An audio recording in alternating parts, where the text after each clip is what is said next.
Hello, আসসালামু আলাইকুম। সবাই কেমন আছো? আমাদের কমপ্লিশন ক্লাস হচ্ছে এই চ্যাপ্টারে যাদের কোনো ইস্যু আছে আমরা এই ইস্যুগুলো নিয়ে কথা বলবো। কোনো ছোট ছোট জায়গা যদি আমি কোনো কারণে ছেড়ে আসি, তোমাদের যদি পড়ার সময় এগুলোতে আটকে যেয়ে থাকো তাহলে সেগুলো তোমরা আমাকে প্রশ্ন করতে পারো, আমি এগুলোর উত্তর দিব। আমার সাথে আজকে আছে রাফি ভাই, সলিমুল্লাহ মেডিকেল কলেজ থেকে। নেক্সট কমপ্লিশন ক্লাসগুলো রাফি ভাই নেবে। সো আজকে ভাই আমার সাথে থাকবে। ভাই তোমাদের মতোই একজন দর্শক, স্ক্রিনে থাকবে। তো তোমরা তোমাদের প্রশ্নগুলো করতে থাকো কমেন্ট বক্সে দ্রুত। আমি এগুলো দেখি এবং এগুলো সলভ করা শুরু করি।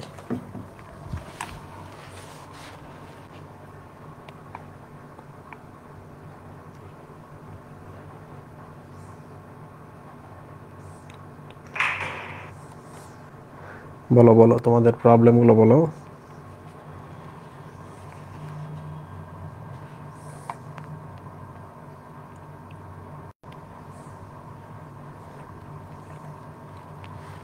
শুধুমাত্র প্রবলেম নিয়ে কথা হবে, সেই প্রবলেমগুলো আমরা সলভ করব।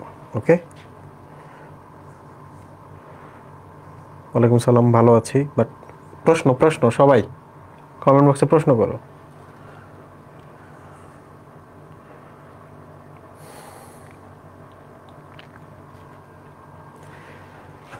প্রশ্ন আসার আগে ভাগেই আমি ছোট্ট একটা টপিকে একটু হাত দিই। আমি তোমাদের দেখাচ্ছি। একজন জিজ্ঞেস করছিল যে, যদিও এটার দরকার নাই তারপরেও জিজ্ঞেস করছিল, এই জন্য আমি বলতেছি, শল্কপত্র এবং পর্ণপত্র কি জিনিস?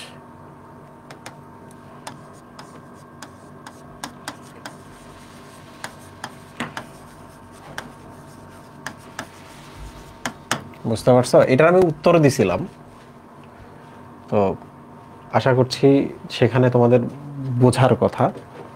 পর্ণপত্র হচ্ছে পাখির ডানার মতো পাতা।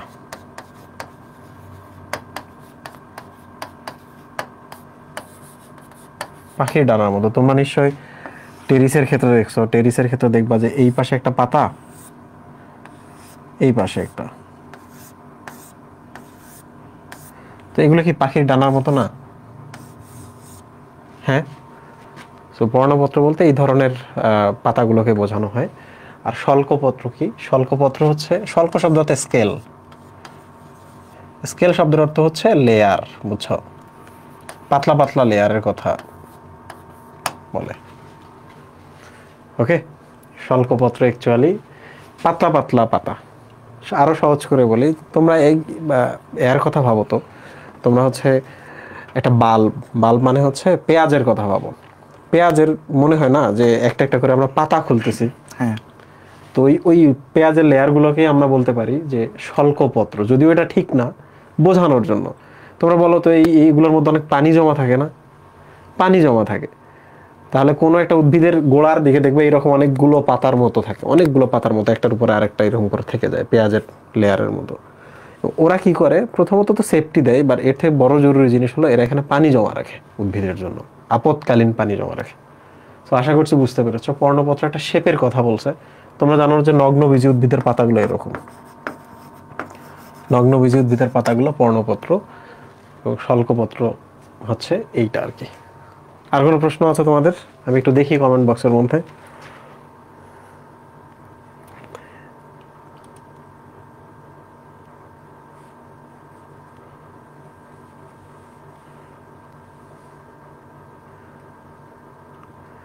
জাইগোস্পোর, পুষ্প প্রতীক একটু বোঝান। পুষ্প প্রতীকটা কি বোঝানোর দরকার আছে? না, মেডিকেলে পুষ্প প্রতীকের কোনো কাজ নাই। সো কাজ নাই, এখন বৈশিষ্ট্যগুলো তোমাকে পড়তে হবে। আমরা কথা বলতেই পারি ওগুলো হ্যাঁ। নিয়ে। আচ্ছা, আমরা পুষ্প প্রতীকটা নিয়ে আসি, পুষ্প প্রতীক নিয়ে দুই চারটা কথা বলি।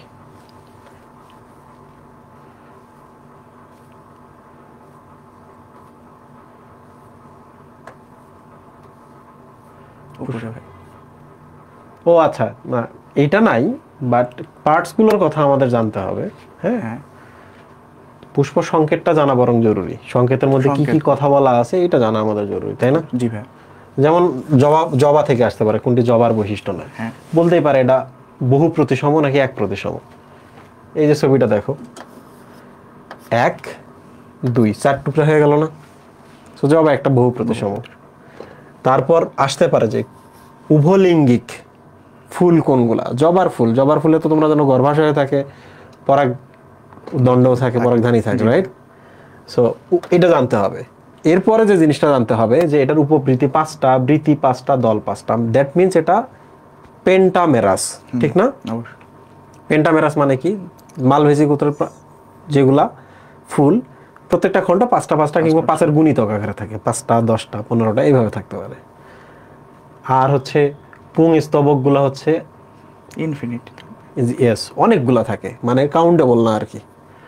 গর্ভাশয় 5 প্রকোষ্ঠ, রাইট? জি ভাই। 5 প্রকোষ্ঠ। সো এই হলো বিষয়। তো এখান থেকে তুমি জাস্ট এই যে এগুলো বুঝে বুঝে পড়বা, পড়ার পর মিলালেই তুমি উত্তর পেয়ে যাবে। আজকে আমি যেগুলো বলছি এই জায়গা থেকে কিন্তু আজকে তোমাদের কিছুক্ষণ আগে একটা পড়াইছি যে উপবৃত্তি বলো, বৃত্তি বলো, দল বলো, সবগুলো কিন্তু পাতলা পাতলা, তাই না? হ্যাঁ। এগুলোকে আমরা কি বলি? পুষ্পপত্র বলি না? পুষ্পপত্র। তাহলে এগুলোর বিন্যাস জানতে হবে, পুষ্পপত্র বিন্যাস। তোমাদের নিশ্চয়ই মনে আছে ওপেন বা উন্মুক্ত পুষ্পবর্ণ বিন্যাস, তারপর হচ্ছে ভালভেট প্রান্তস্পর্শী, যেটা আরেকটা পুষ্পপত্র বিন্যাস আছে টুইস্টেড। তো তোমাদের মনে আছে না 2 নম্বর দল পাঠাইছি আমরা খেলার জন্য? দ্যাট মিনস দলগুলো হচ্ছে 2 বা টুইস্টেড, তাই না? আর উপবৃত্তির পুষ্পপত্র বিন্যাস কেমন ছিল? উপেন। উপবৃত্তিগুলো ওপেন। আর তাহলে বৃত্তিগুলো আর পুষ্পপত্র বিন্যাস কি? ভালভেট প্রান্তস্পর্শী। মনে আছে তো নাকি? সো আমরা কমপ্লিশন ক্লাসে এই সব নিয়ে কথা বলবো। সবার এই ক্লাসটার দরকার নাই, তোমাদের যাদের ইচ্ছা তোমরা লিভ করতে পারো, কোনো প্রবলেম নেই।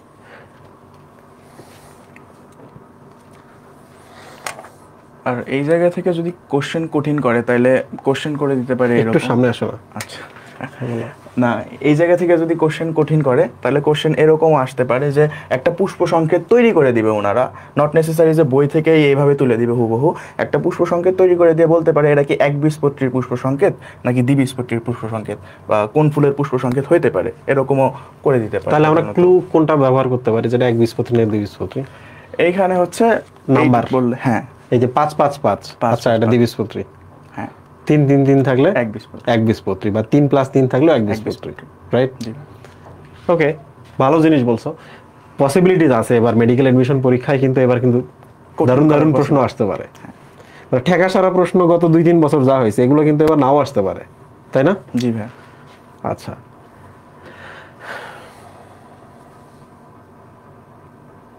আচ্ছা একবীজপত্রী এটা আমি তখন ক্লাসের মধ্যে পড়াই নাই, একটু বলে দিই। ধান গাছের কথাই ভাবো। ধান গাছ হচ্ছে বীজপত্র থাকে একটা, মানে বীজ থাকে একটা আর কি, শেষ। যে কোনো উদ্ভিদের এই মূলটাকে বলে প্রধান মূল। আমি কিন্তু আজকে তোমাদের পড়াইছি ভ্রূণ দশায় বীজে যে মূলটা তৈরি হচ্ছিল সেইটাই কিন্তু এটা। এইটা বাদে অন্য যে কোনো স্থান থেকে যদি এরকম নামে, যেখান থেকে কাণ্ড থেকেও নামুক, সবগুলো অস্থানিক মূল। তাহলে বলো তো ধান গাছের মূলটা এরকম না? তাহলে ধান গাছের মূলটা কি মূল? অস্থানিক মূল। অনেকগুলো থাকে, দ্যাট মিনস গুচ্ছ মূল। তাহলে এই ধরনের প্রশ্ন আসতে পারে, গুচ্ছ মূল কোন ধরনের উদ্ভিদে দেখা যায়? হ্যাঁ, তাহলে একবীজপত্রীর উদ্ভিদগুলোর নাম বলতে হবে। একবীজপত্রী মানে আমরা ধান, গম এগুলোর কথাই বলবো, রাইট? জি ভাই। আচ্ছা, পাতার শিরা বিন্যাস তোমাদের তো আমি আজকে দেখাইছি যে ধান গাছের পাতা অনেক লম্বা, শিরাগুলা জালের মতো থাকার থেকে লম্বা লম্বা ভাবে সমান্তরালে যদি থাকে তাহলে বেটার ট্রান্সফিউশন করতে পারে, রাইট? জি ভাই। সো এইটা। আর এই যে কিছুক্ষণ আগে ভাইয়া বললো তোমাদের যে একটা পুষ্প সংকেত বানাই দিতে পারে। এই যে দেখো 3-3-এর গুণিতক, কথা হলেই কয় বীজপত্রী? একবীজপত্রী। কিংবা এরকম দিয়ে বললো ধান নাকি আম জাম, হ্যাঁ, তাহলে একবীজপত্রী হচ্ছে ধান। ধান। তাহলে যেমনি প্রশ্ন করুক, প্রশ্নের জন্য আমরা উত্তর দিতে পারি, রাইট? জি ভাই। ওকে, গৌণবৃদ্ধি ঘটে না। গৌণবৃদ্ধি মানে হচ্ছে মোটা হওয়া আর কি, এই দিকে বৃদ্ধি, মোটা হওয়া।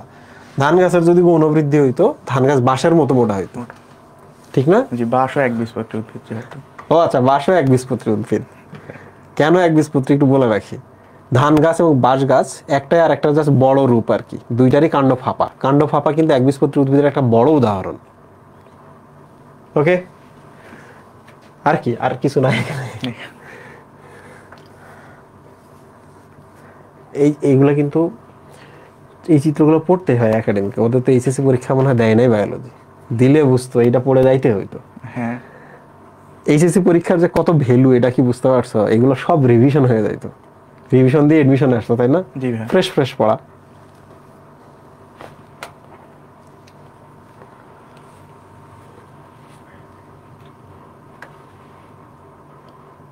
সবার জন্য এই ক্লাস না, আমি আবার বলতেছি।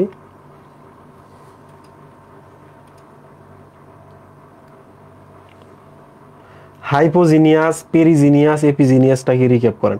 হ্যাঁ, আমি তখন তোমাদের বলছিলাম যে তোমরা যেন এগুলা পড়ে নিতে পারো। ঠিক আছে, আমি তোমাদের একটু গর্ভাশয়ের অবস্থান দেখাই। হাইপোজিনিয়াস না রে, হাইপোগাইনাস। পেরিজিনিয়াস না, পেরিগাইনাস। এই যে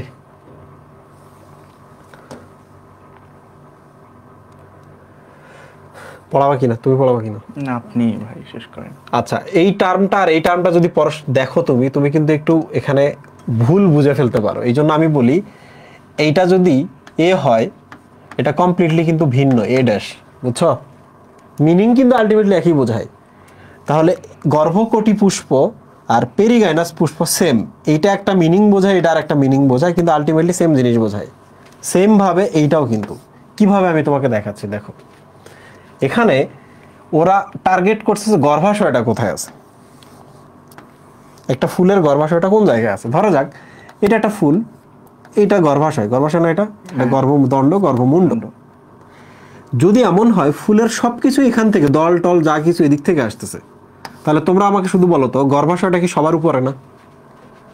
মূল জিনিসটা কোথায়? গর্ভাশয়ের নিচে থাকে। তাহলে এই ধরনের গর্ভাশয়কে আমরা কি বলতে পারি? এই যে এখানে বলা আছে, দেখো। অধিক। কোনটা এখানে? এই যে এই জায়গায় করা আছে, গর্ভাশয়ের ধরন বলতেছিলেন না? হ্যাঁ, আমি বলি এটা আচ্ছা, গর্ভপাদ পুষ্প এই জায়গায় হচ্ছে অধিক গর্ভাশয়। এই দেখো, এটার বাংলা হচ্ছে অধি গর্ভ। মানে এখানে গর্ভাশয়টা উপরে থাকে। অধি মানে অধিকতর, অধি মানে উপরে। ঠিক আছে, আবার দেখো এখানে বলছে গর্ভপাদ পুষ্প। মানে ওখানে একটা টার্ম আমরা দেখলাম, মিনিং বুঝছি, গর্ভপাদ পুষ্প। এখানে দেখো পুষ্পগুলো, পাদ মানে নিচে, পায়ের দিকে, গর্ভের নিচের দিকে পুষ্পটা থাকে। তাহলে এটা গর্ভ, এই পুষ্পগুলা তার পায়ের দিকে বা নিচের দিকে আছে। তাহলে গর্ভাশয়টা উপরে। ঠিক আছে, এবার এই টার্মটা দেখো, হাইপো গাইনাস শব্দের অর্থ কি জানো? গাইনো শব্দের অর্থ হচ্ছে ফিমেল বোঝায়, গাইনো মানে গর্ভ বোঝায়। তাহলে গর্ভের নিচে পুষ্প থাকলে হাইপোগাইনাস বলে। সো গর্ভটা এখানে, পুষ্প এখানে। ঠিক আছে, তাহলে আমরা এই যে একটা ছবি দেখলাম, ছবি দেখে আমরা সব বুঝছি। আচ্ছা, তোমরা বলো তো, তাহলে এইটা দেখে কি বোঝায়? এইটাতে কি বোঝায়? এখানে দেখো তো, গর্ভাশয়টা নিচে না, এই যেটা গর্ভাশয়, ফুলের সব পার্ট কিন্তু দেখো উপরে, ফুলের সব পার্ট উপরে। তাহলে এইটাকে বলা হচ্ছে ইপিগাইনাস বা গর্ভশীর্ষ। গর্ভশীর্ষ মানে গর্ভটার নিচে, বাকি সবকিছু শীর্ষে। ঠিক আছে, ইপিগাইনাস শব্দের অর্থ হলো, এপি মানে কি, নিচে না উপরে? এপি মানে উপরে। এপি মানে উপরে, গাইনা মানে হচ্ছে গর্ভাশয়। তাহলে গর্ভাশয়ের উপরে সবকিছু, ফুলের সব পার্ট উপরে। আর এইটাতে দেখো, এইটাতে গর্ভাশয় যেখানে, পাশ থেকে কিন্তু এগুলো তৈরি হয়। তাহলে গর্ভাশয়ের কোল থেকে তৈরি হচ্ছে, এই জন্য এটাকে বলা হয় গর্ভকটি পুষ্প। কোটি মানে কোল, কোল, কোমর। শেষ। পেরিগাইনাস শব্দের অর্থ হলো, গাইনো মানে গর্ভাশয়, এই গর্ভাশয় চারপাশ থেকে, পেরি মানে অ্যারাউন্ড, চারপাশ থেকে সবগুলো পার্ট উঠছে। সো আশা করছি তোমাদের এই প্রবলেমটা হওয়ার কথা না। তবে এখানে একটা জিনিস দেখো, এই যে জবা আছে, জবা কোন ধরনের? গর্ভপাদ পুষ্প, রাইট? বুঝতে পারছো? আচ্ছা, তাহলে এগুলোকে রিপ্রেজেন্ট করে কিভাবে? গর্ভপাদ পুষ্পের ক্ষেত্রে জি এর নিচে দাগ থাকবে না উপরে থাকবে? নিচে থাকবে। হ্যাঁ, নিচে থাকবে। গর্ভাশয় উপরে, বাকি সবকিছু নিচে, এরকম দাগ থাকবে। ঠিক আছে, তাহলে ওইটার ক্ষেত্রে কি হবে বলতো? গর্ভশীর্ষের ক্ষেত্রে জিটা এরকম থাকবে সংকেতে, বাকি সবকিছু উপরে, এইটা দ্বারা বোঝায়। গর্ভ নিচে, বাকি সবকিছু উপরে। শেষ। সো এখানে জবা যেহেতু আছে, তাহলে জানা খুব দরকার যে মালভেসি গোত্রে, দ্বিবীজপত্রী উদ্ভিদের ক্ষেত্রে আর একবীজপত্রীর ক্ষেত্রে তো সেম।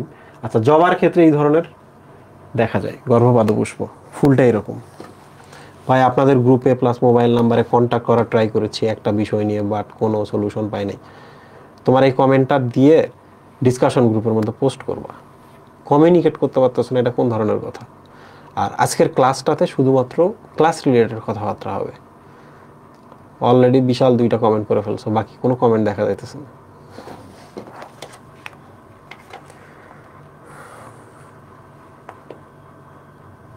কঠিন কঠিন প্রশ্ন করছে, আমি কি এমন কোনো প্রশ্ন ছেড়ে যাব কিনা যেটার দরকার নেই? বলে দেওয়া উচিত যে দরকার নাই, তাইলে ওরা মানে এটা নিয়ে একটু সতর্ক হতে পারবে। মেডিকেল অ্যাডমিশনে আসলে এই বিষয়টা বলা উচিত মেবি আমার। আচ্ছা, একটা প্রশ্ন করছে, ডিম্বকের ভিতরে স্ত্রী রেণু তৈরি হয়। ডিম্বকের ভেতরে স্ত্রী রেণু, তাহলে ডিম্বকের ভেতরে স্ত্রী রেণু বলতে ডিম্বাণুটার কথা বলতেছে, তাই না? হ্যাঁ, সিম্পল। ফুলের ক্ষেত্রে দেখো, এটা গর্ভাশয়। যে প্রশ্নটা করছে হচ্ছে পানি, ওর নাম হচ্ছে পানি। এটা কি গর্ভাশয়? হ্যাঁ, ও মানে বাকি মনে সবকিছু বুঝছে, এই জন্য কঠিন এক লাইনে গিয়ে আটকে গেছে। গর্ভাশয়, এর ভেতরে দেখো এই যে এখান থেকে প্লাসেন্টা তৈরি হয়, অমরা তৈরি হয়ে ধীরে ধীরে এরকম হয়ে একটা ডিম্বক তৈরি হয়। এটা একটা, এটা কিছু না, এটা থলি, বুঝছো? এটা আর একটা থলি তৈরি হয়েছে। সো দিস ইজ ডিম্বক। আজকে বোঝাইছি ওদের। রেণু, ডিম্বকের ভেতরে এই যে এখানে একটা থলি থাকে, এই যে দেখো এখানে একটা ডিম্বাণু, এই যে গোলটা, দিস ইজ কল্ড ডিম্বাণু। ডিম্বাণু। তো ডিম্বাণু মানে ফিমেল, ফিমেল মানে হচ্ছে স্ত্রী, ছোট জিনিস তো এই জন্য রেণু। রেণু। তাহলে বলো তো, গর্ভাশয়ের ভেতরে ডিম্বক, ডিম্বকের ভেতরে স্ত্রী রেণু। আচ্ছা, একটা প্রশ্ন করছে একবীজপত্রী উদ্ভিদ ধান থেকে আর কি, যে লেমা, পেলিয়া, শীত, এগুলো কি জিনিস? এগুলো লাগবে না, লাগবে না। আর যদি লাগে পার পেয়ে যাবে। সবগুলোই ধান গাছের ক্ষেত্রে, একবীজপত্রী উদ্ভিদের ক্ষেত্রে মনে রাখবা। তারপরে সময় পেলে আমরা এগুলো দুই একটা কথা বলবো, লিগিউল ইত্যাদি ইত্যাদি। আচ্ছা, আমি একটু বলি, প্রশ্ন করছে উত্তর না পাইলে পরে বল রাজীব ভাই জানে না, এটা তো খুব খারাপ জিনিস।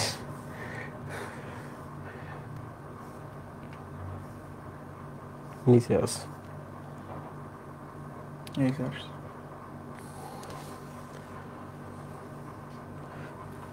তোমরা কি সাবলিঙ্গুয়াল গ্রন্থির নাম শুনছো কখনো? লিঙ্গুয়াল শব্দের অর্থ, সামনে আসো না, তোমার দিকে তাকালে ওদের পড়া হয়ে যায়, বুঝছো? It's a inspiration, it's an inspiration.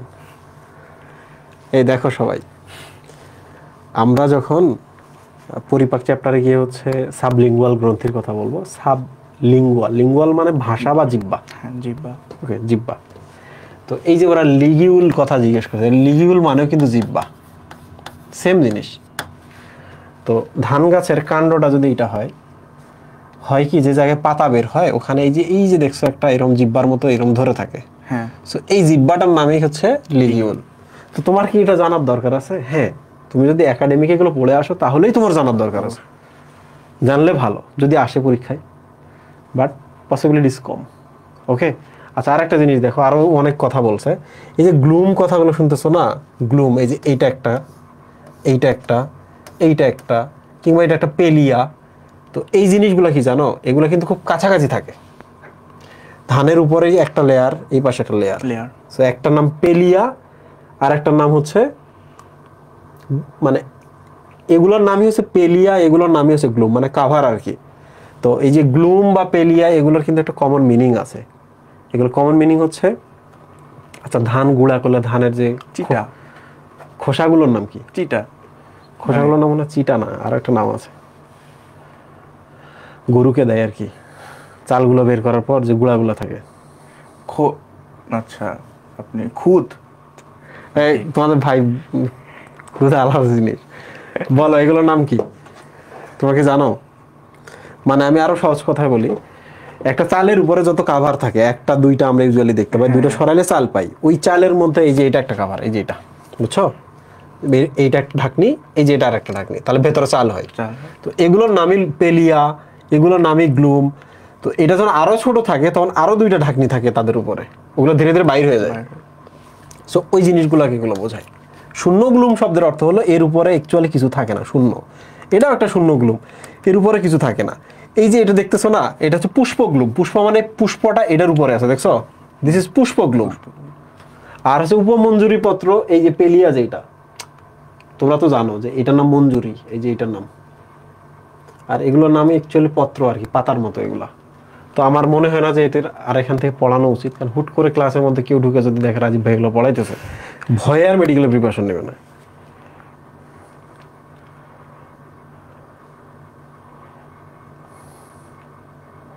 আচ্ছা, অ্যান্ড্রোসিয়াম গাইনিসিয়াম একটু শর্টে বুঝিয়ে দিবেন ভাইয়া। অ্যান্ড্রোসিয়াম কি? অ্যান্ড্রো মানে পুরুষ, আমরা তো বুঝি। অ্যান্ড্রোসিয়াম মানে হচ্ছে পুংস্তবক। পুংস্তবক কি? একটা গর্ভ দণ্ড, দিস পরাগদণ্ড, পরাগদণ্ড আর পরাগরেণু। পরাগধানী, পরাগধানী। অ্যান্ড দিস ইজ পরাগরেণু। সো 1 পরাগধানী 2 পরাগরেণু 3, এই 3টা মিলে আছে অ্যান্ড্রোসিয়াম। অ্যান্ড্রো মানে পুরুষ, অ্যান্ড্রোসিয়াম। আর বাংলায় আমরা কি বলি? পুংস্তবক। ওই অ্যান্ড্রোসিয়াম সংক্ষেপে শর্টে বুঝিয়ে দিবেন ভাই বলছে। আরে সাহস নিয়ে বলবা, ভয় পাইতেছো কেন?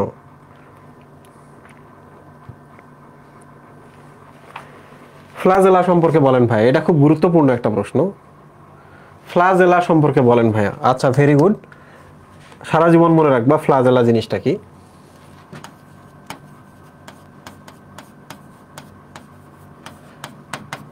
ফ্লাজেলা হয় সরু লম্বা একটা সুতার মতো, লম্বা চুলের মতো,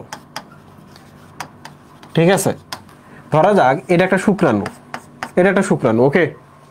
ভালো করে খেয়াল করো, এটা একটা শুক্রাণু। আমি কিন্তু আজকে বলছিলাম যে নগ্নবীজি উদ্ভিদের ফুল হয় না, তো এই শুক্রাণুটা বাতাসের উপর নির্ভর করে। সো হেয়ার ইজ ডিম্বাণু বা ডিম্বক, এটা ডিম্বক, ডিম্বাণুটা এই যে ভেতরে আছে। তাহলে তোমরা আমাকে বলো তো, বাতাসের কারণে সে হয়তো বা এই জায়গা পর্যন্ত আসতে পারছে, এখান থেকে এই জায়গায় যাইতে হবে না? যাওয়ার জন্য এর কিন্তু এরকম ফ্লাজেলা আছে, বহু ফ্লাজেলা আছে। তাহলে এগুলো দ্বারা কি করে? এই চুলের মতো সরু লম্বাগুলো দ্বারা চলাচলে সাহায্য করে। যদি এদের ফুল হইতো না নগ্নবীজিতে, তাহলে পতঙ্গ নিজে এখান থেকে নিয়ে ওখানে ফেলে দিত। হ্যাঁ, নাই বলে ফুল যায় না, কাউরে কোনো স্বার্থও নাই, কেউ কোনো হেল্পও করে না। দেখছো কি পরিমাণ খারাপ? মানে উদ্ভিদকুলেও সেম জিনিস, যে প্রাণীরা উদ্ভিদকুলেও স্বার্থ ছাড়া যায় না। তো এখান থেকে যদি এই জায়গায় আসে, এখান থেকে এই জায়গায় যাইতে গেলে তাদের ফ্লাজেলা লাগবে, তাহলে শুক্রাণুতে ফ্লাজেলা লাগে তাদের। বাট মনে রাখবা, আবৃতবীজী উদ্ভিদে ফুল আছে, ফুল মানে মধু আছে, মধু মানে পতঙ্গ এই কাজটা করে, ওদের আর ফ্লাজেলা লাগে না। আর কোনো কোশ্চেন আসছে? লোড হচ্ছে না, ওখানে লোড হয় না, একটু প্রবলেম। ভাইয়া রেটিকুলেট অমরা বিন্যাস এর প্রকার। রেটিকুলেট অমরা বিন্যাসের প্রকার চাইছো নাকি রেটিকুলেট যে বলছে এটা কি জিনিস? রেটিকুলেট অমরা বিন্যাসের কথা শুনো? অমরা বিন্যাস না ভাই, এটা হচ্ছে রেটিকুলেট ভিনেশন, ভিনেশন হয়, পত্র বিন্যাস। পত্র বিন্যাস, অমরা বিন্যাস তো হয় না রেটিকুলেট। থাকতেও পারে, অন্য বই থেকে মনে পাইছে। এটা জালিকাকারের কথা বলছে। কাঁঠাল পাতা, কাঁঠাল পাতা তো চেনো নাকি? এই শিরা উপশিরাগুলো এরকম জালের মতো থাকে। কাঁঠাল পাতা শুকাইলে এটা কিন্তু দেখা যায়, পাতা ভাঙলে এই জালিকাগুলো দেখা যায়। রেটি মানে হচ্ছে জাল, রেটিকুলেট মানে হচ্ছে জাল, তাহলে জালিকাকার শিরা বিন্যাস।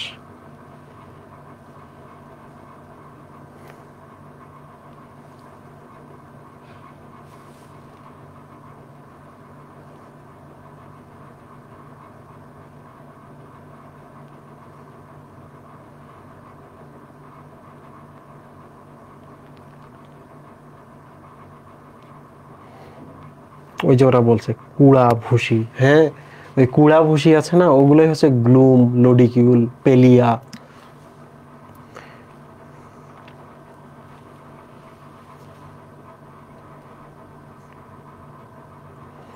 ভাইয়া সাইকাসের যৌন জননের মাইক্রোস্পোরের প্রসেসটা বুঝাই দেন। খাইছে, অনুগ্রহপূর্বক এই কাজ করবা না, দাগানো বইয়ে যতটুকু লাগবে ওটুকু বুঝলে দ্যাটস এনাফ প্লিজ।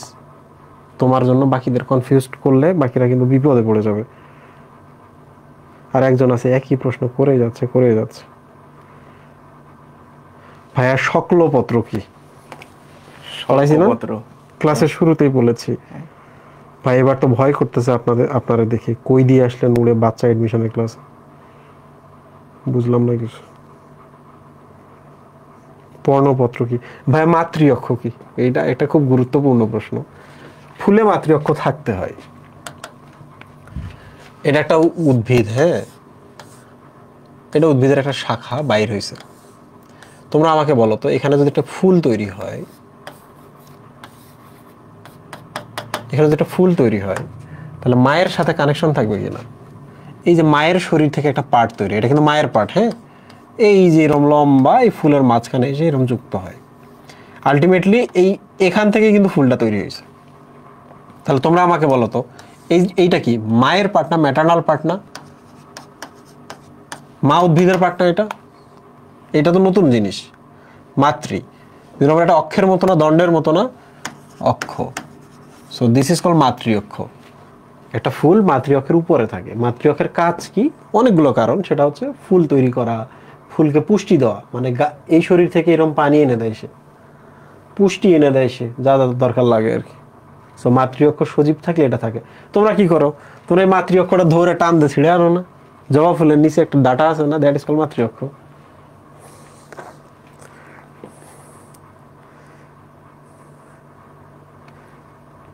রোমশ শল্কপত্র কি জিনিস? যে শল্কপত্রের রোম থাকে, তাই না? জি ভাই। ভাই তোমরা আরো কিছুদিন যাক, তখন তোমরা বুঝতে পারবা যে কোন প্রশ্নগুলো করতে হবে। তো আমি এটা তোমাদের দুর্বলতা হিসেবে দেখছি না, বরং এটা দেখতেছি যে তোমরা কেবল জার্নি শুরু করছো। ওকে, একটু সময় নাও, তো ধীরে ধীরে শিখতে পারবা। পুংস্ত্রবিলাস কি জিনিস? স্ত্রীস্ত্রবিলাস বলে পৃথিবীতে কিছু নাই, পুংস্ত্রবিলাসই শুধু আছে। আমি ক্লাসের মধ্যে বলছি, ভুলে গেছো, তারপরেও আমি একবার বলি।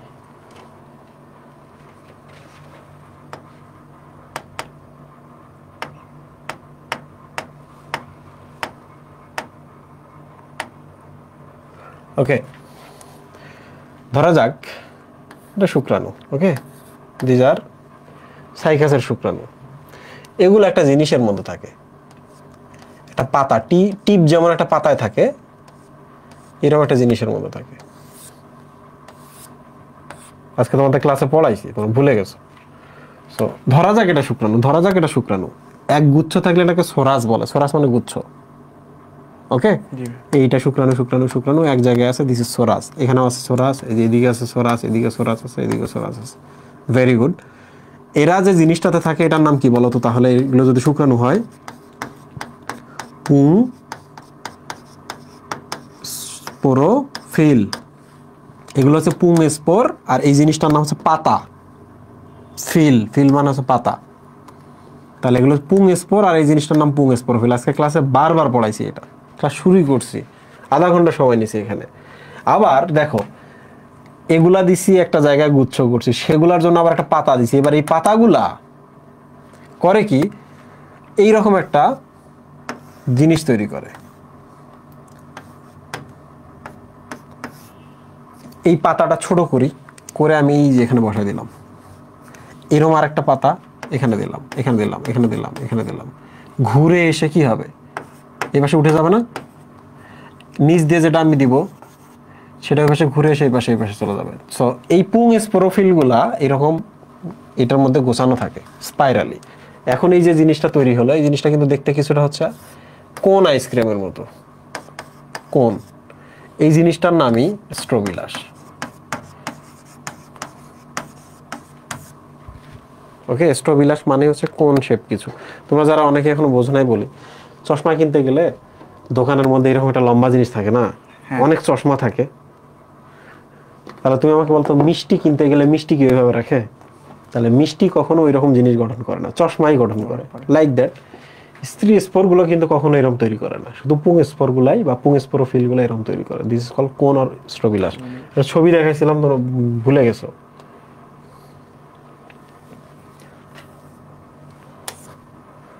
ওরা এখনো মনে পড়ার সময় পাইনি। এই যে দেখো, দেখাইতেছি তোমাদের, দেখো এই যে শুক্রাণুগুলো এরকম একটা জিনিসের মধ্যে আছে। দেখো, 1টা 2টা 3টা 4টা 5টা। এই জিনিসগুলো আবার দেখো যে এখানে গুছাই রাখছে। এই জিনিসটার নামই হচ্ছে স্ট্রোবিলাস।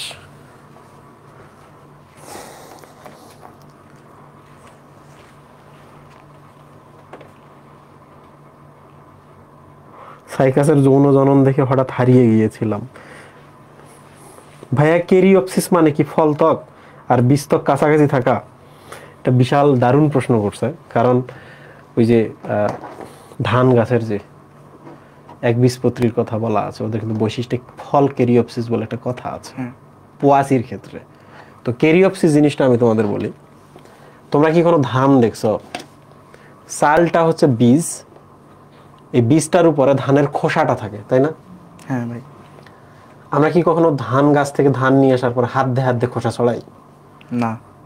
এমন ভাবে স্টিকারের মতো লেগে থাকে যে এই খোসাটা ছড়াইতে আমাদের মেশিনের সাহায্য নেওয়া লাগে। তাহলে ফলের গায়ের সাথে যদি কোনো ফলের বীজের গায়ের সাথে যদি ফলের ত্বকটা লাগানো অবস্থা থাকে, এই ধরনের ফলকে বলা হয় ক্যারিওপসিস। আরো সহজ করে বলি, ক্যারিয়ন মানে নিউক্লিয়াস। তাহলে ধান যদি একটা কোষ হয়, ধানের ভেতরে একটা নিউক্লিয়াস থাকবে, মানে একটা বীজ থাকবে। তাহলে এক বীজ যেগুলা, এদেরকে বলা ক্যারিওপসিস। যেমন গম একটা ক্যারিওপসিস, ধান একটা ক্যারিওপসিস।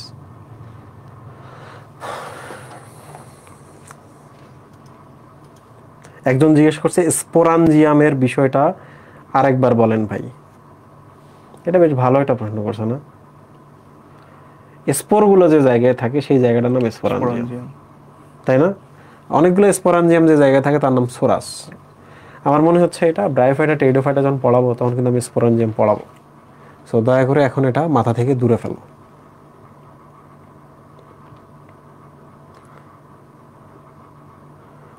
ক্লাসের আমরা শেষের দিকে চলে আসছি।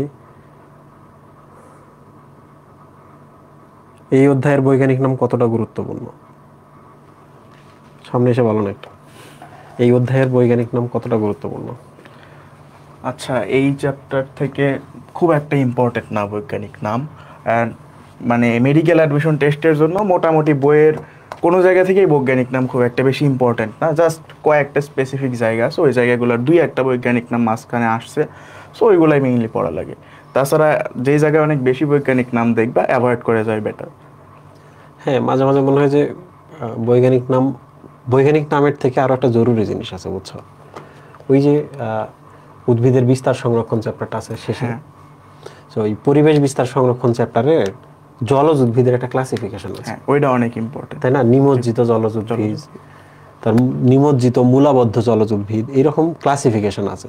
তো এখান থেকে প্রশ্ন আসছিল যে কোনটি নিমজ্জিত জলজ উদ্ভিদ, তো বাংলাটা না দিয়ে বৈজ্ঞানিক নাম দিয়ে দিছে। তো ওই বৈজ্ঞানিক নাম পড়লা, কিন্তু পাতাঝাজির বৈজ্ঞানিক নাম কি জানলে লাভ নাই, বরং পাতাঝাজি কোন ধরনের জলজ উদ্ভিদ ওইটা জানা জরুরি, রাইট? তো এটা তো খুব গুরুত্বপূর্ণ বিষয় যে এত বেশি বৈজ্ঞানিক নাম আছে। ভার্সিটিতে আমি কিন্তু বৈজ্ঞানিক নাম মুখস্থ করাই দিই একদিন, এই 3 দিন নেই এই চ্যাপ্টারটা, ওরা এই চ্যাপ্টারের সব বৈজ্ঞানিক নাম জানে। ভার্সিটিতে কোশ্চেন আসে, ভার্সিটিতে আসে, এই জন্য মেডিকেলে আসে না।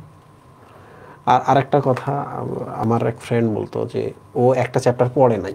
ও বলছে যে প্রত্যেক বছরই ওখান থেকে প্রশ্ন আসতো না, 2-1 বছর পর পর 1-2টা হয়তো বা একটা করে আসতো অ্যাক্সিডেন্টলি, কিন্তু চ্যাপ্টারটা এত বড়, ও বটানির 12 নম্বর চ্যাপ্টার পড়েই নাই, ঢাকা মেডিকেল সায়েন্স পাইছে। তো কম্পিটিটিভ এক্সামে আসলে সব প্রশ্নের উত্তর করা কিংবা সব প্রশ্নের উত্তর পারাটা জরুরি না, কিছু কিছু প্রশ্ন থাকে এটা কেউ পারবে না। জি ভাই, আমি এটা বলতে চাচ্ছিলাম কিছুক্ষণ আগেই যে কম্পিটিটিভ এক্সামগুলোতে বেশি বেশি মানে মেইনলি মেডিকেল এক্সামের ক্ষেত্রে বলা যায় যে তুমি কতটুকু পড়বা তার থেকে বেশি গুরুত্বপূর্ণ তুমি কতটুকু বাদ দিবা এটা জানা। কারণ সব জায়গা থেকে কোশ্চেন আসে না, এমন অনেক কিছু আছে ওই জায়গা থেকে জীবনে কোনোদিন কোশ্চেন আসে না অ্যান্ড আসবেও না। ইভেন মেডিকেল অ্যাডমিশন টেস্টে যে ধাঁচের কোশ্চেন হয় বা এমসিকিউ কোশ্চেন হয়, এই টাইপের কোনো কোশ্চেন ওই টপিক থেকে করা পসিবলই না আসলে, বুঝছো? তো ওই টপিকের কোশ্চেনগুলো যদি তোমরা অনেক গুরুত্ব দাও যে এই টপিক বুঝতেছি না আমি, আমার অনেক টাইম নিয়ে বোঝা লাগবে, তখন দেখা যাবে যে মাথা আসলে ওলট পালট হয়ে গেছে, যে বুঝতেছো না, মাথা গরম হয়ে গেছে, প্রেশার পড়তেছে, বাট আলটিমেটলি কোনো লাভ নাই। তো তুমি মানে সিম্পলি চিন্তা করো, একটা অনেক কঠিন টপিক তুমি বুঝতেছো না, ঠিক আছে, ওই জায়গা থেকে যদি সামহাও একটা কোশ্চেন আসেও, আমরা দেখছি বিগত 10 বছরে আসে নাই, অ্যান্ড পরবর্তীতেও আমরা কনফিডেন্স আসবে না, বাট ধরে নিলাম সামহাও আসে, তুমি পারলা না, বাট তুমি এটা শিওর থাকো যে তোমার যারা ফ্রেন্ড আছে যারা চান্স পাবে তারা কেউই ওই কোশ্চেন পারবে না, 2-1 লাকি গেস যারা করতে পারবে তারা বাদে। সো ওই টপিকের বিষয়ে মানে খুব বেশি টাইম দেওয়ার কোনো মানে হয় না, সেটা খুব ওয়াইজলি চুজ করা লাগবে যে কোন কোন টপিক তুমি পড়বা না, পড়া যাবে না।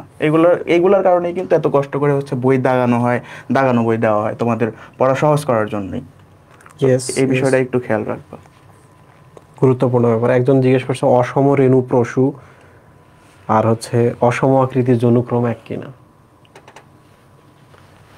এটা আমি কিন্তু আজকে অসম রেণু প্রসূ জিনিসটা বুঝিয়েছিলাম যে শুক্রাণু এবং ডিম্বাণু দুইটা দেখতে অসম, আলাদা আলাদা দেখতে, সাইজও আলাদা আলাদা, যে কারণে এটাকে বলে অসম রেণু।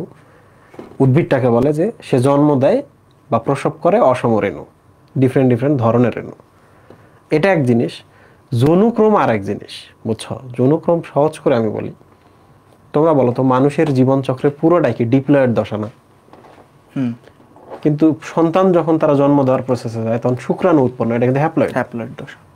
ডিম্বাণু উৎপন্ন, এটা কিন্তু হ্যাপ্লয়েড। কিন্তু কিছুদিনের মধ্যে আবার শুক্রাণু ডিম্বাণু মিলন হয়, আবার ডিপ্লয়েড দশা শুরু হয়ে যায় জাইগোট থেকে।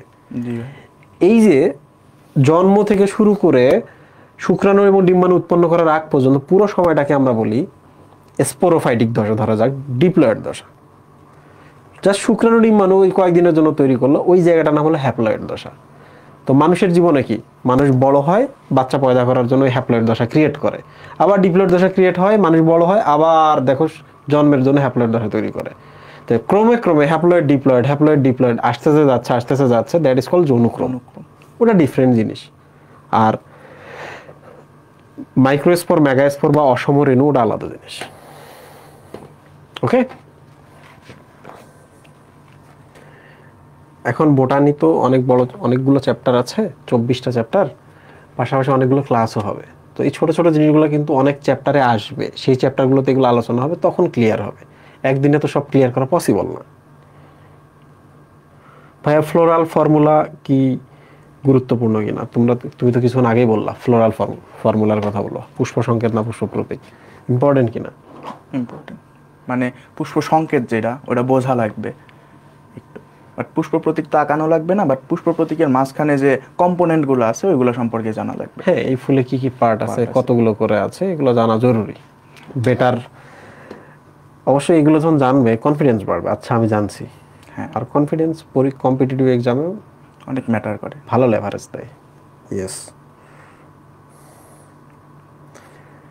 শুষ্ক বিদারী এবং শুষ্ক অবিদারী ফল কোনগুলা? দেখো, ফল মাঝে মাঝে শুকায় যায়। যেমন আমি একদিন হুমায়ুন আহমেদ স্যারের মধ্যাহ্ন অখণ্ড বইটা পড়তেছিলাম। মধ্যাহ্ন অখণ্ড বইয়ের মধ্যে গুলির শব্দ শোনা যাচ্ছে, বুঝছো? ব্রিটিশ আমলের কাহিনী আর কি, মানে দেশভাগের আগের কাহিনী। তো গুলির শব্দ শোনা যাচ্ছে গ্রামের মধ্যে। পরবর্তীতে জানা গেল ব্যাপারটা আসলে গুলির শব্দ না, এটা শিমুল ফলটা আছে না, ফলটা ফেটে গেছে, ওইটার শব্দ। তাহলে তোমরা আমাকে বলো তো, শিমুল ফলটা যখন শুকায় গেছে তখন ওটা ফেটে গেছে না? ফেটে যাওয়াকে বলা হয় বিদারণ। ফেটে গিয়ে ভেতর থেকে যেগুলো জিনিস তুলাগুলো ছড়িয়ে পড়াটাকে বলা হয় বিদারণ। তাহলে শুকায় গেলে বিদারিত হয়। দিস ইজ কল্ড শুষ্ক বিদারী ফল। আর কিছু আছে শুকায় কিন্তু কখনো বিদারিত হয় না, মানে ফাটে না, এগুলো হচ্ছে শুষ্ক অবিদারী ফল। তাদের নাম জানা জরুরি না, কোনটা ফলের নাম কি, যেমন ড্রুপ কি, পেপো কি, হ্যাসপেরিডিয়াম কি, কেরিওপসিস কি, এগুলো জানা খুব জরুরি। সিলিকুয়া কি, বেরি কি, এগুলো আমি পড়িয়েছি। আর ওখান থেকে আগ বাড়িয়ে আরো 5-7টা পড়ে নিবা, ঠিক আছে? ফলটা খুবই গুরুত্বপূর্ণ একটা টপিক, আমরা চাইলে 2-1টা আগায় দিতে পারি ওদের।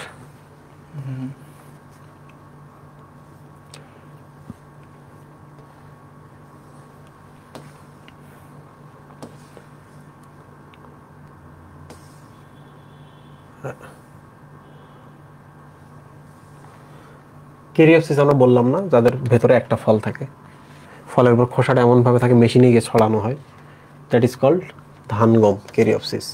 সিলিকুয়ার কথা আজকে আমি গল্পের মাধ্যমে বলছি, মূল আইসে সিলি থিংস। ওকে, সরিষা, ওই যে সরিষার গল্প বললাম স্কুলে আমি যখন যাইতাম, ওই গল্প, দ্যাট ইজ সিলি। বেরির কথা বলছি, ক্যাডবেরি, মনে রাখবো এটা পরীক্ষায় খুব ইম্পর্টেন্ট বেরিটা। কলা টমেটো, পেঁপো পড়াইছি, সরশেষ বা সরস ফল দুইটার কথা বলছি, ড্রুপের কথা বলছি, হ্যাসপেরিডিয়াম। আচ্ছা, এইটার দেখো একটা জিনিস আছে এখানে, হ্যাঁ, কোয়া গঠন করে যারা, তারা হচ্ছে হ্যাসপেরিডিয়াম। এখন বারবার পড়লেই মনে থাকবে। কোয়া কারা গঠন করে তুমি তো জানো, কিন্তু এগুলোকে যে হ্যাসপেরিডিয়াম বলে এটা বারবার পড়েই মনে রাখতে হবে, ঠিক আছে? দেখো, কোয়া গঠন করে, যেমন কমলার কি কোয়া হয় কিনা, আলাদা আলাদা পার্ট পার্ট হয় কিনা? বাতাবি লেবুর কোয়া হয়, আলাদা আলাদা কিন্তু পার্ট পার্ট হয়। এই জন্য এই ফলগুলো কিন্তু কাটার সময় কোয়া কিভাবে অবস্থান করছে সেই অনুযায়ী কিন্তু কাটতে হয়, খুলতে হয়। ওকে, তো যাই হোক না কেন, যারা কোয়া গঠন করে তাদেরকে বলে হ্যাসপেরিডিয়াম।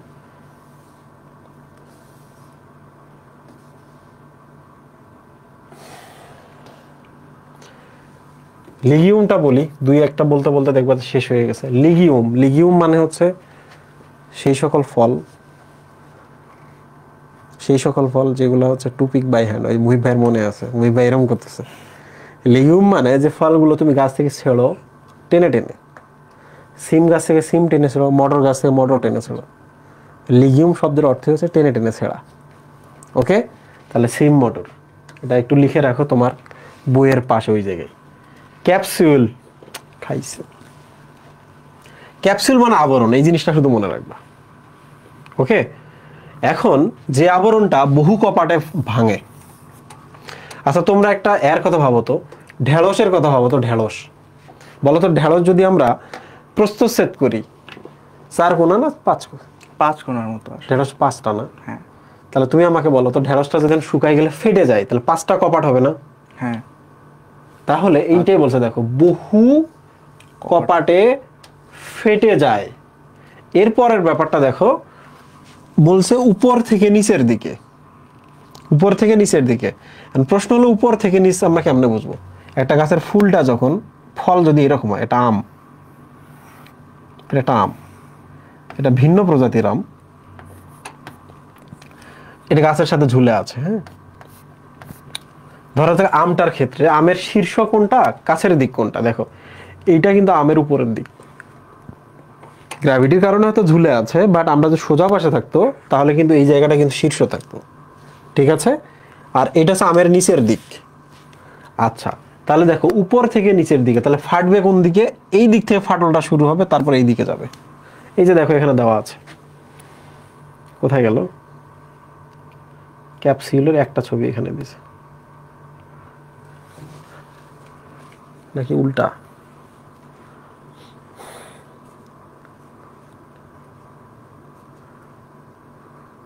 না না, ঠিকই আছে। এই যে দেখো এই ছবিটাই শুধু দেখো, যে লিগিউমের কথা বলছে। এই যে বোটার দিকটা নিচের দিক না, এই দিকটা উপরের দিক না, এদিক থেকে ফাটছে না, এদিক থেকে ফাটছে না। তো লিগিউমের ক্ষেত্রে 2টা কপাট, সিমের তো 2টা কপাট ফেটে যায়, আর ক্যাপসুলের ক্ষেত্রে বহু কপাট, 1টা 2টা 3টা 4টা 5টা ফেটে যায়, উপর থেকে নিচের দিকে ফাটে। এইগুলাই বলছে, এগুলো ইম্পর্টেন্ট না, কিন্তু পরীক্ষা যদি কোনো কারণে আইসাও যায়, কি আর করার থাকে? যে ফল উপর থেকে নিচে বহু কপাটে বিদীর্ণ হয়, কোনটি? ওদিকে দিতে পারে, বা এদেরকে কি বলে, এদিকেও দিতে পারে। ফল খুবই ইম্পর্টেন্ট এই চ্যাপ্টারের, বুঝছো? ইভেন প্লাসেন্টেশন, অমরা বিন্যাস থেকে ইম্পর্টেন্ট এটা। ওকে,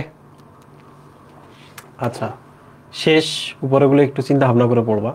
গর্ভাশয়টাই সবসময় ফল তৈরি করে, এই জন্য গর্ভাশয় থেকে যে ফল আসে তাদেরকে আমরা প্রকৃত ফল বলি। গর্ভাশয় থেকেই ফল আসে। গর্ভাশয় ছাড়া অন্য অংশ থেকে যদি কখনো ফল আসে, দ্যাট ইজ কল্ড অপ্রকৃত ফল। যেমন আপেলের ক্ষেত্রে তোমরা একটু চিন্তা করো, আপেলের গর্ভাশয় কিন্তু ফল তৈরি করে না। তোমরা আপেলের নিচের দিকে যে ছিদ্রটা আছে গিয়ে দেখো, গর্ভাশয়টা ওখানে থাকে, শুকায় যায়, ওটা টান দিয়ে আমরা ছিঁড়ে ফেলি। বুঝতে পারছো? এটা মাতৃ অক্ষের, এটা ফুল, মাতৃ অক্ষ থেকে আপেল তৈরি হয়। তো যাই হোক না কেন, এই দুইটা আমি সবগুলো বলে ফেলছি। এখন তোমাদের দায়িত্ব হচ্ছে এই 3টা একটু চিন্তা ভাবনা করে পড়াশোনা করা। সব বলে ফেলছি, সব বললে মনে থাকবে না। আর কোনো প্রশ্ন আছে কিনা?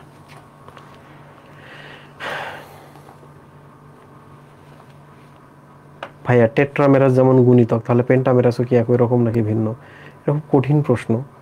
আমার মনে হচ্ছে যে ওরা খুব সিরিয়াস, বেশি সিরিয়াস। টেট্রা মানে 4 বা 4-এর গুণিতক, পেন্টামেরাস মানে 5 বা 5-এর গুণিতক। ইউজুয়ালি একবীজপত্রীগুলা 3 বা 3-এর গুণিতক হয়, ট্রাইমেরাস।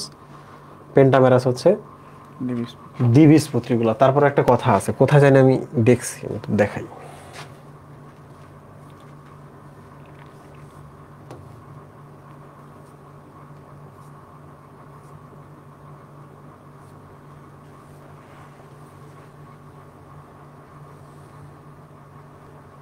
এই যে দ্বিবীজপত্রীগুলো শুধুমাত্র যে পেন্টামেরাস তা না, এরা টেট্রামেরাস হয়। 3 হলেই একবীজপত্রী, 4-5 হলে দ্বিবীজপত্রী।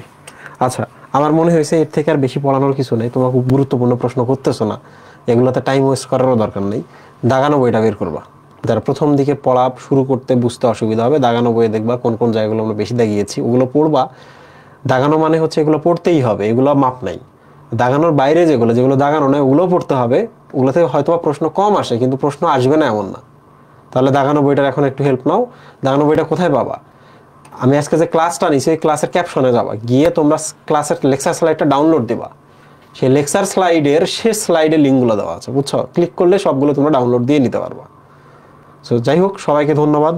প্রচুর কষ্ট হবে এই যে আজকে সারা রাত, কালকে দিনে পড়ে কিন্তু পরের ক্লাস আছে, পরের ক্লাসের আবার শুরু করতে হবে। কোনো কারণে যদি আজকে একটা মিস করো ভাই, তাহলে এই ক্লাস আর কিন্তু কখনো তুলতে পারবে না, মাথায় রাখো। আবার প্রিপারেশন এমন না যে 100% প্রিপারেশন হইতে হবে, এডমিশনে কখনো 100% প্রিপারেশন হয় না, তাই না? জি ভাই। সব সময় প্রিপারেশন যেমনই হোক সবসময় প্রিপারেশন নিবা, কভার করবা। থ্যাংক ইউ সবাইকে, আবার দেখা হবে ইনশাল্লাহ। নেক্সট ক্লাসে আমাদের রাফি ভাই এদিকে আসেন। নেক্সট ক্লাসে আমাদের রাফি ভাই ক্লাস নেবে, তোমাদের যত ত্রুটি যত প্রশ্ন সবগুলোর উত্তর দেবে ইনশাল্লাহ। থ্যাংক ইউ সবাইকে, আল্লাহ হাফেজ।